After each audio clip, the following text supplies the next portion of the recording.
মাদ্রাসার নবম শ্রেণীর শিক্ষার্থী মোহাম্মদ ইয়াসিন অভিযোগ করে বলেন, তার বাবা প্রায় ৮ বছর আগে মারা গেছেন। পরীক্ষার বেতন কিছুটা কমানোর অনুরোধ নিয়ে একসময় তার মা প্রধান শিক্ষক মাওলানা আব্দুল গফুরের কাছে গেলে তাকে পড়াশোনা ছেড়ে দিয়ে কাজে যাওয়ার পরামর্শ দেওয়া হয়েছিল বলে দাবি করেন তিনি। পরে আর্থিক কষ্টের মধ্যেও তিনি নিয়মিত বেতন পরিশোধ করে পড়াশোনা চালিয়ে যাচ্ছেন বলে জানান। কেমন মনিটরিং করেন? উনি এখানে প্রধান শিক্ষক হিসেবে ওনাকে ওর যোগ্যতার কারণে আমরা ওনার বিরুদ্ধে ক্লাসে পড়াও। ক্লাস নেন। এখানে প্রধান শিক্ষক কেমন? আমার দেখছিলাম উনি ভালো না। আমি একবার আমার মা ওনার কাছে গেছিলাম, আমার আব্বু মারা গেছে। তখন ওনার কাছে গেছে আমার পরীক্ষা দেখায়, পরীক্ষা হিসাবে দেখায়।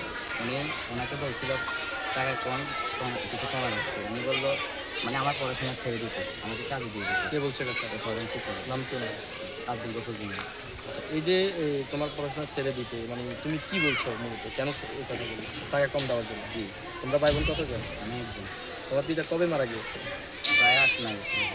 তুমি ছোটো থাকতে? জি, এখন কত? আমার বেতন হচ্ছে 150 টাকা মাসে? এক- এখানে এই যে টোটালি প্রতিষ্ঠানের যে পাঠদানের যে বিষয়টি, মনিটরিং ব্যবস্থা কেমন? প্রধান শিক্ষক হিসাবে উনি কেমন মনিটরিং করেন? উনি এখানে প্রধান শিক্ষক হিসেবে ওনাকে ওর যোগ্যতার কারণে আমরা ওনার বিরুদ্ধে বেশ কিছু অভিযোগ পেয়েছি। এক্ষেত্রে তোমরা কতটুকু জানো যে উনি প্রতিষ্ঠান বাড়ির পাশে ওনার বাড়ি, জায়গা নেই, জায়গা নেই, এগুলো তোমরা কখনো কোনো ঘটনা ঘটছে কিনা আমার কাছে? এখান থেকে উনি খবর শুনে ওনার সাথে যে আমার মনে হয় মামলা